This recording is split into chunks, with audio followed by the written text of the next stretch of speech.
આજ ધરતી આવી હોય, આટલો જ વરસાદ હોય, આખી દુનિયામાં ખેડૂતો સુખી થતા હોય તો મારા ગુજરાતમાં કેમ ન થાય? હિન્દુસ્તાનમાં બીજે જે તળિયા ઝાટક થયું ભલે થયું, મારે ગુજરાતમાં તળિયા ઝાટક નથી થવા દેવું. શા માટે મારો ગુજરાતનો ખેડૂત સુખી ન થાય? ખૂટે છે શું? કયો ખોટો રસ્તો પકડી લીધો છે? આ ખોટા રસ્તેથી પાછા વળાય કે ન વળાય? ભાઈઓ બહેનો, તલસ્પર્શી અભ્યાસ કર્યો, એક એક નાની નાની ચીજની કાળજી લીધી અને ધ્યાનમાં આવ્યું કે કુદરત નથી રૂઠી. આ ખેડૂત એટલા માટે બરબાદ થયો છે કારણ ભૂતકાળની સરકારોને આવડત નહોતી. આ સરકારો રૂઠી હતી, આ ગાંધીનગર રૂઠેલું હતું, એના કારણે તમારી જિંદગીઓ બરબાદ થઈ. એમાં બદલાવ લાવવાનું કામ અમે ઉપાડ્યું, એમાં પરિવર્તન લાવવાનું કામ ઉપાડ્યું અને પરિવર્તનનું આજે પરિણામ છે.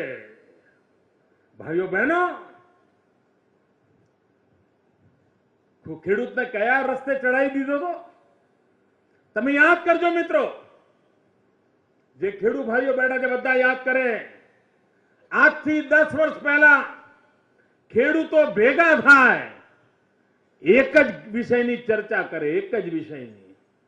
છાપા જુઓ તો એ જ વિષય પર ભરેલા પડ્યા હોય, નેતાઓના ભાષણો સાંભળો તો એ જ વિષય પર બોલાતું હોય, અને વાત કઈ કરે? સવાર પડ્યું નથી કે વીજળીની વાત કરી નથી.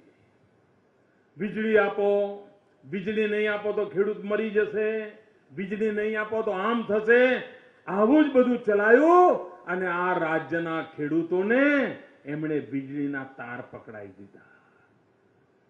અને મારો ભલો ભોળો ખેડૂત એને એમ લાગવા માંડ્યું કે જો depois વીજળી આવીને તો બધું રસ્તો નીકળશે અને એ બિચારો તાર પકડે અને 12 મહિનામાં 5 વાર ઝટકા આવે અને તારના વીજળીના ઝટકા આવે. આ જ ચાલતું એના મગજમાં ઘુસાડી દીધું હતું કે વીજળી સિવાય કોઈ વારો નથી. ભાઈઓ બહેનો, આવી ઘર કરી ગયેલી માનસિકતા હોય, એમાંથી બહાર આવવું હોય ત્યારે કેટલું મોટું સાહસ કરવું પડતું હોય છે. અને ત્યારે મેં શરૂઆત કરી. મેં ખેડૂતોને કહ્યું કે ભાઈઓ, તમને ગમે કે ન ગમે, પણ મારે સાચું બોલ્યા વિના છૂટકો નથી.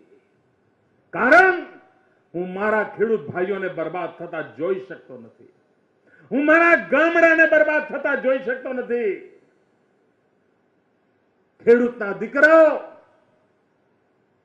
આવું ઉત્તમ વ્યવસાય છોડીને કાળી મજૂરી કરવા જાય, એમની જવાની વેડફાઈ જતી હોય, આ મારાથી જોવાતું નથી. અને એટલા માટે મારે સાચું બોલવું છે. અને મેં શરૂઆત કરી અને મેં કહ્યું હતું કે મારા ખેડૂત ભાઈઓ, આ વીજળીના ચક્કરમાંથી બહાર આવો. ખેડૂને વીજળી નહીં, ખેડૂને પાણી જોઈએ. પાણી, એને પાણી મળે તો એને વીજળીની કોઈ આવશ્યકતા નથી. એ વીજળી સામે ડોક્યું કરવા તૈયાર નથી. એને પાણી જોઈએ. ભૂતકાળની સરકારો વીજળી આપે, પેલો કુવા ઊંડા કર્યા જ કરે, કર્યા જ કરે, કર્યા જ કરે. 12 મહિનામાં 2 વખત પાઇપો ઉતારે, મોટરો બળી જાય, બધા સપના રોળાઈ જાય, પણ રસ્તો ન કાઢે કોઈ. ભાઈઓ બહેનો, આપણે પાણી પર ધ્યાન કેન્દ્રિત કર્યું. પાણી બચાવો અભિયાન ઉપાડ્યું. પાણી સંચય કરો, પાણીના સિંચન પદ્ધતિ બદલાવો. અને મારે કચ્છ કાઠિયાવાડના ખેડૂતોનો આભાર માનવો છે. ભાઈઓ બહેનો, આજે હું તમારી સામે મારું માથું નમાવવા આવ્યો છું, આપનો આભાર માનવા આવ્યો છું કે આપે મારી વાત ઉપાડી લીધી. આપે મારી વાત ઉપાડી લીધી. ગામો ગામ પાણી બચાવવા માટેનો અભિયાન ઉપાડ્યું. અને આજે ધીરે ધીરે ધીરે પાણીના તળ ઉપર આવવા માંડ્યા. અને જ્યારે માણસે સારું કામ કરે ને તો કુદરત પણ ભાઈઓ આપણી લાગણી સમજતી હોય છે. જ્યાં સુધી આપણે પાણીના ખેલ ખેલતા હતા તો કુદરત બી આપણી જોડે ખેલ ખેલતી હતી. જ્યારથી આપણે પાણીને પ્રેમ કરવા લાગ્યા કુદરત પણ આપણને પ્રેમ કરવા લાગી અને આખો દસકો દુષ્કાળનું નામો નિશાન નથી ભાઈઓ, દુષ્કાળનું નામો નિશાન નથી. નહીં તો ગુજરાત એટલે 10 વર્ષમાં 7 વર્ષ દુષ્કાળ, સારા ઘરની માતાઓ બહેનો ચોકડીઓ ખોદતી હોય એ દિવસો આપણે જોયેલા છે. આજે ગુજરાતમાં દુષ્કાળની ફાઇલો કયા ખૂણામાં પડી છે ને શોધે જડતી નથી ભાઈઓ.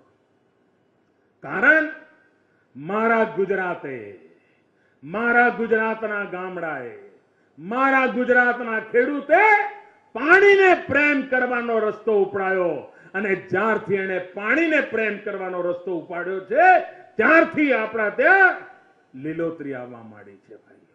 આ લીલોતરી પાણીના પ્રેમને કારણે આવી છે અને આપણે પાણી પર ધ્યાન કેન્દ્રિત કર્યું, એનો આપણને લાભ મળ્યો. બીજો વિચાર કર્યો, જમીન એને બિચારાને ખબર જ નહીં હશે, હવે જેવી જમીન છે એવી જમીન દાડા કાઢીશું. એને ખબર જ નહોતી જમીનની પણ સુધારણા થઈ શકે,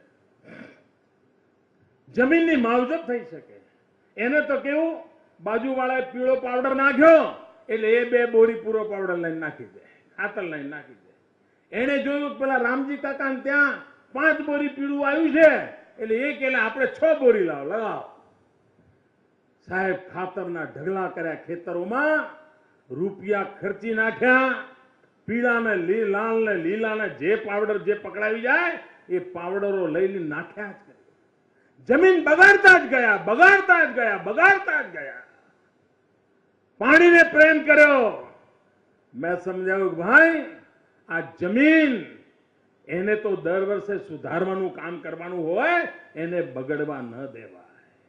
જેમ ઘરમાં સંતાનની માવજત કરીએ છીએ ને એમ જમીનની માવજત કરવી પડે. પણ એમ ખેડૂત માને થોડો, એટલે આપણે સોઇલ હેલ્થ કાર્ડ લાવ્યા. હિન્દુસ્તાનમાં મનુષ્ય માટે પણ હેલ્થ કાર્ડ નથી. એની તબિયત કેવી રહે છે, એના શરીરમાં મૂળભૂત કઈ ખામીઓ છે, એના લોહીની અંદર કઈ ખામીઓ છે, એના હાડકામાં કઈ ખામીઓ છે, એના અંગેનું કોઈ કાર્ડ આ દેશમાં નથી. આ પત્રકાર ભાઈઓ બેઠા છે અહીંયા, એકેનું એ હેલ્થ કાર્ડ નહીં હોય. માણસનું હેલ્થ કાર્ડ નથી ભાઈઓ. આ રાજ્ય પહેલું એવું છે કે જેણે જમીનનું હેલ્થ કાર્ડ કાઢ્યું. તમારી જમીનમાં રોગચાળો કયો છે, તમારી જમીનમાં કયા અવગુણ છે, તમારી જમીનમાં કયા ગુણ છે, તમારી જમીન કયા પાકને માટે અનુકૂળ છે, તમારી જમીન કયા પાકના માટે પ્રતિકૂળ છે, તમારી જમીનને કેવા પ્રકારનો ખાતર જોઈએ, તમારા જમીનને કેવા પ્રકારની દવા જોઈએ, આનું આખું એનાલિસિસ કરીને ખેતરે ખેતરે પહોંચાડવાનું કામ કર્યું. અને એનો લાભ કેવો મળ્યો? ખેડૂત જે ખોટા ખર્ચા કરતો હતો એને બદલે એને ખબર પડી કે આ નકામું ખાતર નાખતો હતો, આ નકામું બિયારણ હું ફેંકી દેતો હતો, આ નકામી ખેતી હું કરતો હતો, મારા ત્યાં તો થાય એવું જ નથી.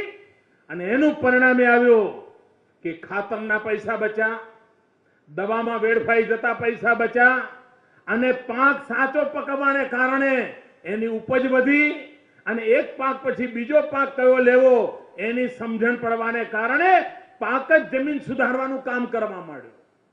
કપાસ પાક્યા પછી શું પકવવાનું, મગફળી પકવ્યા પછી શું પકવવાનું, તલ પકવ્યા પછી શું પકવવાનું, એનો એક પછી એક કાર્યક્રમ આવો ગયો અને ખેડૂતની જમીન સુધરતી ગઈ.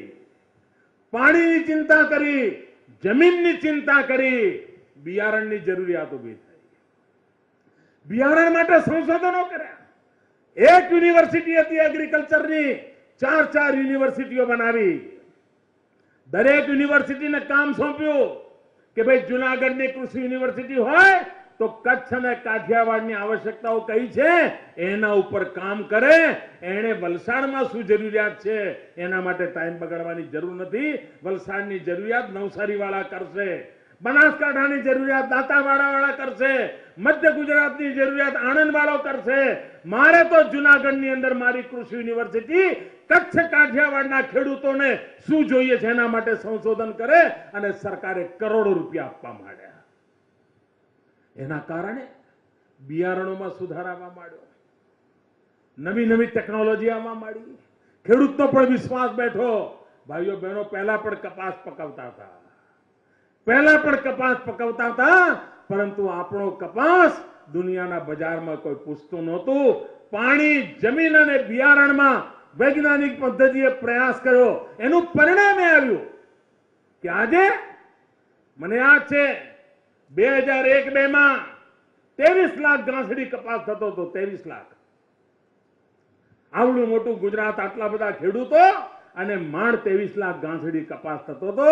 ભાઈઓ બહેનો આજે 2010-11 માં 1,23,00,000 ગાંસડીએ પહોંચ્યા. 1,23,00,000.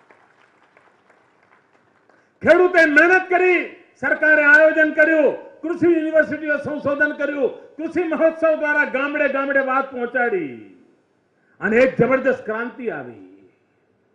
અને એ ક્રાંતિ દિલ્હીના પેટમાં દુખવા માંડી. આ ગુજરાતનો ખેડૂત સુખી કેમ થાય?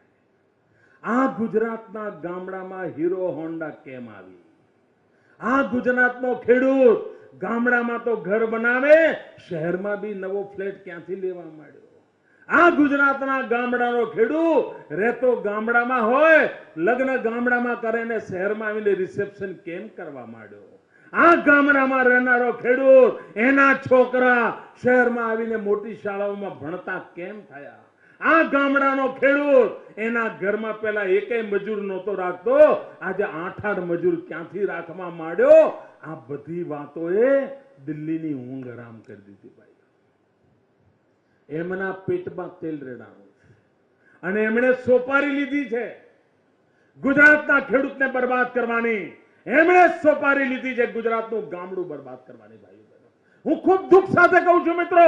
અને એટલે જ ગુજરાતના ખેડૂતને કપાસના જે ભાવ મળતા હતા, 10 વર્ષમાં પહેલું વર્ષ એવું છે કે ખેડૂતની દશા જોઈને મારું હૈયું રડે છે. કપાસના ભાવ અડધા કરી નાખ્યા. અને શેના કારણે? એક કાગળ પર લીટો મારીને કર્યા છે ભાઈઓ, એક કાગળ પર લીટો મારીને કર્યા છે. મારા ખેડૂત ભાઈઓ બહેનો, તમે ભલે કપાસ પકવતા કે ના પકવતા હોય, પણ કોઈ બી મારો ખેડૂત દુખી થાય એ આપણા બધાનું દુઃખ છે અને એટલા માટે આ લાગણી વ્યક્ત કરું છું. કપાસની નિકાસ થતી હતી, ચીનના બજારમાં આપણો કપાસ વેચાતો હતો ભાઈઓ. ગુજરાત નામ પડે અને દુનિયાની અંદર ખેડૂતોના કપાસની તરફ એક સારા ભાવથી જોવામાં આવતું હતું. ગુજરાતના ખેડૂતને મોં માગ્યા પૈસા મળતા હતા. એ દાદાગીરી કરીને કપાસ વેચી શકે એવી સ્થિતિ પેદા કરી હતી. પરંતુ આ દિલ્હી દરબારને ગુજરાતનો ખેડૂત સુખી ન થાય એટલા માટે કપાસની નિકાસ પર પ્રતિબંધ મૂકી દીધો. અને જે પોતાની જાતને ખેડૂતના બસિયા કહે છે એવા લોકોએ આ પાપ કર્યું છે. અને કોંગ્રેસે આ રાજ્યના ખેડૂતોને જવાબ આપવો પડશે. ભાઈઓ, બરબાદ કરી નાખ્યો છે ખેડૂતોને. અને મારી દિલ્હી સરકારને ચેતવણી છે કે આ ઠાગા ઠૈયા કરવાનું બંધ કરો. મેં પ્રધાનમંત્રીને એક પત્ર લખ્યો 10 દાડા પહેલા. મેં એમને આખા ગુજરાતના ખેડૂતોની મુસીબતનું વર્ણન કર્યું. મેં કહ્યું કે જો આ કપાસની નિકાસનો નિર્ણય નહીં થાય તો મારો ગુજરાતનો ખેડૂત દેવાના ડુંગરમાં ડૂબી જશે. એનું આખું કુટુંબને મારા ગામે ગામ બરબાદ થઈ જશે. આપ તાત્કાલિક નિર્ણય કરો. મેં પ્રધાનમંત્રીને પત્ર મોકલ્યો તો કોંગ્રેસના નેતા એવું નિવેદન કર્યું કે મોદીએ પત્ર એટલા માટે લખ્યો છે કે એને ક્રેડિટ લેવી છે. બોલો ભાઈ, આ ખેડૂતના દુઃખ દર્દની વાત હું કરું, ક્રેડિટ લેવા માટે કરું છું. અને એટલા ખાતર મોદીને ક્રેડિટ ન મળી જાય એના માટે કપાસની નિકાસનો નિર્ણય લટકી રહ્યો છે. બોલો. અને કોંગ્રેસ વાળા સંદેશા મોકલે કે જીન વાળાઓને મોકલી આપો, એ અમારા પગ પકડે પછી જોઈશું.